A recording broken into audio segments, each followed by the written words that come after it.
Hello আমার দশম শ্রেণীর শিক্ষার্থী বন্ধুরা, আজকে আমরা এই ভিডিওতে আলোচনা করব রসে মোতানে এবং ড্রামলিনের পার্থক্য।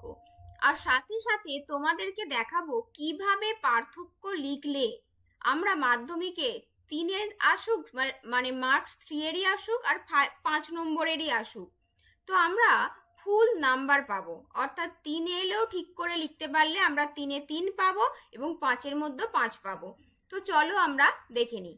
দেখো, যে দুটি জিনিসের মধ্যে পার্থক্য আসবে, দুটি টপিকের মধ্যে, তোমরা প্রথমে এরকম হেডিং করে নেবে, রসে মোতানে ও ড্রামলিনের পার্থক্য। অবশ্যই এখানে কোশ্চেন নাম্বার দেবে, দিয়ে হেডিং করলে রসে মোতানে ও ড্রামলিনের পার্থক্য। এই হেডিংটা কালো কালিতে করো, হেডিং করে তার নিচে আন্ডারলাইন করতে পারো, বা এইরকম আমি যেমন এরকম আঁকাবাঁকা লাইনটা দিয়েছি এইরকমও দিতে পারো।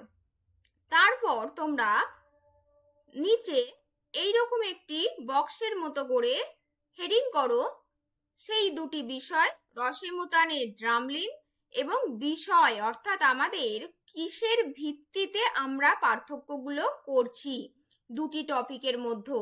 দেখো, ওপরের হেডিংটা শুধু কালো কালিতে করবে, বাকি সমস্ত কিছু ব্লু বা নীল কালিতে করবে। আর যাদের কালো কালিতে বেশি লিখতে ভালো লাগে তারা হেডিংটা ব্লু কালিতে করো আর বাকি লেখা কালো কালিতে লেখো।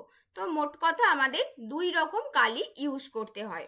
দেখো, প্রথমেই যেটা আমাদের সংজ্ঞা বিষয়, রসে মোতানে আর ড্রামলিনের পার্থক্য দিলেই আমাদের প্রথমেই মাথায় আনতে হবে একটি হিমবাহের ক্ষয়জাত ভূমিরূপ, আরেকটি হিমবাহের সঞ্চয়জাত ভূমিরূপ। তাই রসে মোতানে দেখো হিমবাহের ক্ষয়কার্যের ফলে সৃষ্ট উঁচু ঢিবির ন্যায় ভূমিরূপ। তাহলে এইখানে এই রোমান হরফে নাম্বারিং করাটাও কিন্তু শিখতে হবে।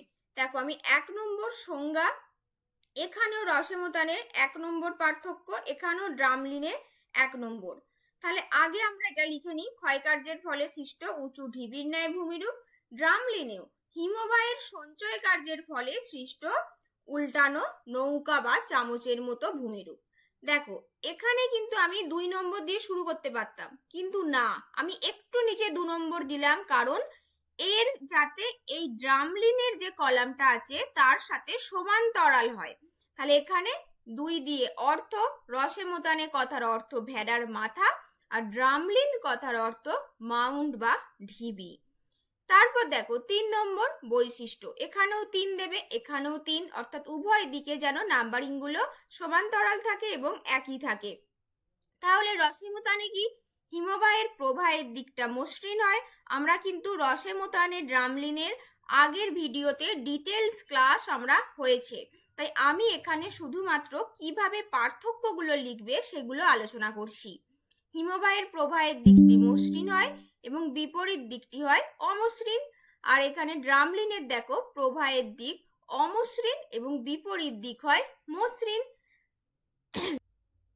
দেখো, 4 নম্বর পার্থক্য কি, অবস্থান ও আকৃতি। 4 নম্বর কি, ড্রামলিন আমাদের রসে মোতানে কোথায় দেখা যাচ্ছে, এটি যেহেতু ক্ষয়জাত ভূমিরূপ, তো স্বাভাবিকভাবেই এটি কি হবে, উচ্চ পার্বত্য অঞ্চলে দেখা যায় এবং আকৃতি উচ্চ টিলার মতো। আর এখানে তাহলে ড্রামলিন কি, পর্বতের পাদদেশীয় অঞ্চলে দেখা যায়, আকৃতি উল্টানো নৌকা বা চামচের মতো।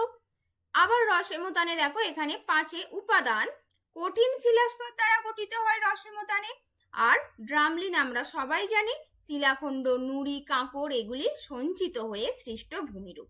এবং অবশ্যই যে দুটি টপিকের মধ্যে পার্থক্য আসবে সেগুলির যদি চিত্র থাকে অবশ্যই চিত্রটি দিতে হবে।